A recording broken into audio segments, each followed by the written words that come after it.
بسم اللہ الرحمن الرحیم۔ افسوس بے شمار سہن ہائے گفتنی، خوف فساد خلق سے نہ گفتہ رہ گئی۔ معزز سامعین گرامی قدر، گزشتہ 1.5 ماہ میں پاکستان کے اندر جو ماحول بنا ہوا ہے آپ کے سامنے ہے، لیکن افسوس اور دکھ کی بات یہ ہے کہ اس ماحول کو نیوٹرلائز کرنے کی، اس کے اندر جذبات کو سٹریٹ لائن رکھنے کی اور لوگوں کے جذبات کو مشتعل ہونے سے روکنے کی جتنی علماء نے اور رہنماؤں نے کوشش کی ہے، آئے روز اس کوشش کے اوپر پانی پھیر دیا جاتا ہے اور اس فرقہ وریت کی جو آگ ہے اس کو بھڑکانے کی بار بار کوشش کی جاتی ہے۔ پورے پاکستان کے اندر جب سیدنا امیر معاویہ اور سیدنا ابو سفیان کے اوپر ایک شخص نے اور ایک جلوس نے اعلانیہ طور پہ لعن طعن کی اور اس کو ایک میڈیا چینل نے چلایا، پورے ملک کے لاکھوں کروڑوں مسلمانوں کے جذبات کو مجروح کیا گیا، ان کے مقدسات کی توہین کی گئی۔ یہ ایک لکھا پڑا ضابطہ طے شدہ ہے کہ آپ نے اہل سنت کے مقدسات کی توہین نہیں کرنی۔ ہم آپ سے یہ مطالبہ کبھی نہیں کرتے کہ آپ ان کا احترام کریں، احترام تو دل کی کیفیت کا نام ہوتا ہے، احترام مت کریں، لیکن آپ کو اس بات کی اجازت نہیں دی جائے گی کہ آپ اصحاب رسول میں سے کسی کے اوپر اعلانیہ لعن طعن کریں۔ وہ ایک واقعے کی وجہ سے اتنے ملک کے اندر اجتماعات ہوئے، مطالبات رکھے گئے۔ حیران کن بات یہ ہے کہ اسی طرح کا ایک کلپ سوشل میڈیا کے اوپر کل سے وائرل ہوا ہے، پتہ نہیں کب کا ہے۔ مرزا محمد علی جہلمی، ایک جہلم کا شخص ہے، اور ایون مسند البزار میں بھی موجود ہے، ٹھیک ہے، کہ نبی علیہ السلام نے فرمایا، ایک صحابی کہتے ہیں کہ نبی علیہ السلام کے سامنے سے ایک اونٹ گزر رہا تھا، تو نبی علیہ السلام نے فرمایا اس اونٹ پر بیٹھے ہوئے پہ بھی لعنت، اس کے ہانکنے والے پہ بھی لعنت، اور اس کی مہار پکڑنے والے پہ بھی لعنت، ٹھیک ہے۔ تو ہم کوڈ ورڈ میں آپ کو بتا دیتے ہیں، وہ اونٹ کے اوپر امیر شام کے والد محترم بیٹھے ہوئے تھے، اور اونٹ کو ہانکنے والے جو ہیں وہ امیر شام خود تھے، اور مہار پکڑنے والے امیر شام کے ایک بھائی تھے۔ اس نے بعین وہی الفاظ بولے ہیں، اور جس کتاب سے امیر شام ان کے والد محترم اور بکواس کرتے ہوئے کہتا ہے میں کوڈ ورڈ میں نام لیتا ہوں، یہ محدثین نے کون سی خدمت کی، رسول اللہ نے جن کے اوپر لعنتیں بھیجی ان کا نام کیوں نہیں بتلاتے۔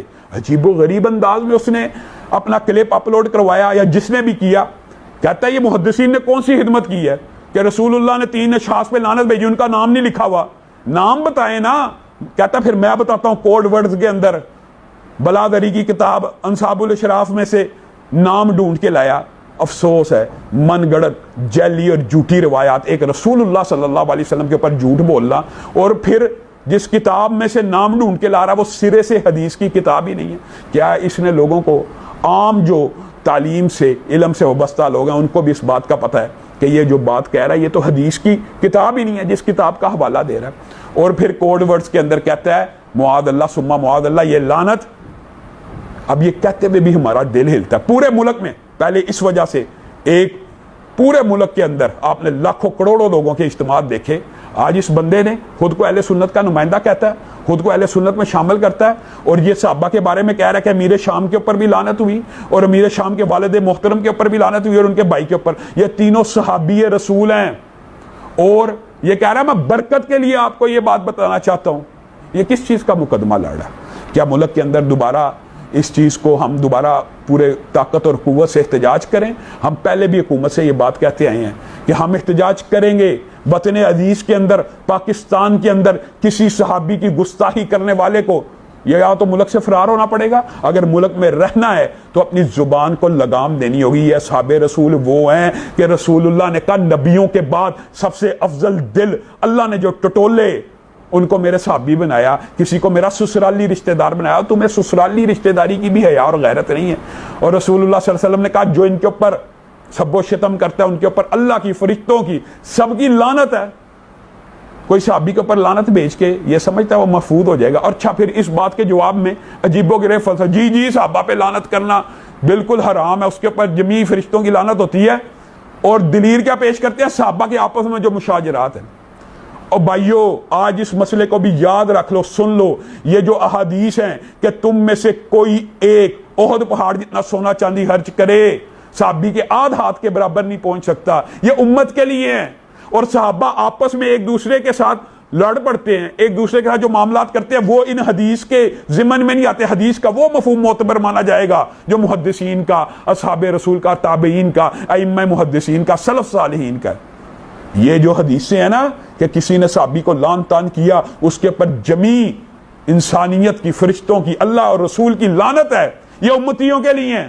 صحابہ کے آپس کے مشاجرات میں اللہ نے فیصلہ کر دیا وَكُلًّا وَعَدَ اللَّهُ الْحُسْنَى، ہر ایک نے جنت میں جانا ہے۔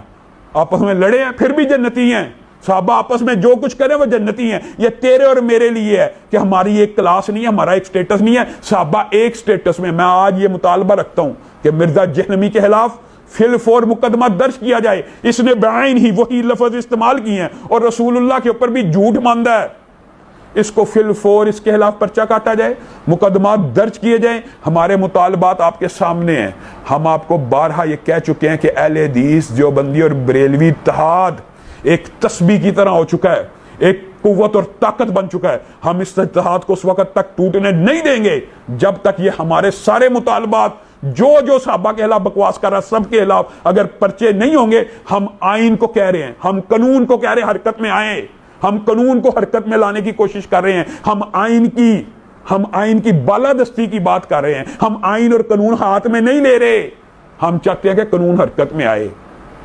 لیکن کیا آپ ہمیں اس بات سے مایوس کرنا چاہتے ہیں کہ بالآخر ہم تھک جائیں، مایوس ہو جائیں کہ یہ گستاخیاں ہوگی اور آج ہی سے اس مرزا جہنمی کے ملک سے فرار ہونے کے اوپر بھی پابندی اور نظر رکھی جائے؟ اس کو یہ کس نے جرت دی ہے کہ یہ سیدنا امیر معاویہ، سیدنا ابو سفیان اور ان کے بھائی جو تینوں کے تینوں صحابی ہیں ان کے اوپر اعلانیہ اس طرح لعن طعن کرے؟ خدا کرے کہ میری عرض پاک پر اترے وہ فصل گل کہ جسے اندیشہ زوال نہ ہو۔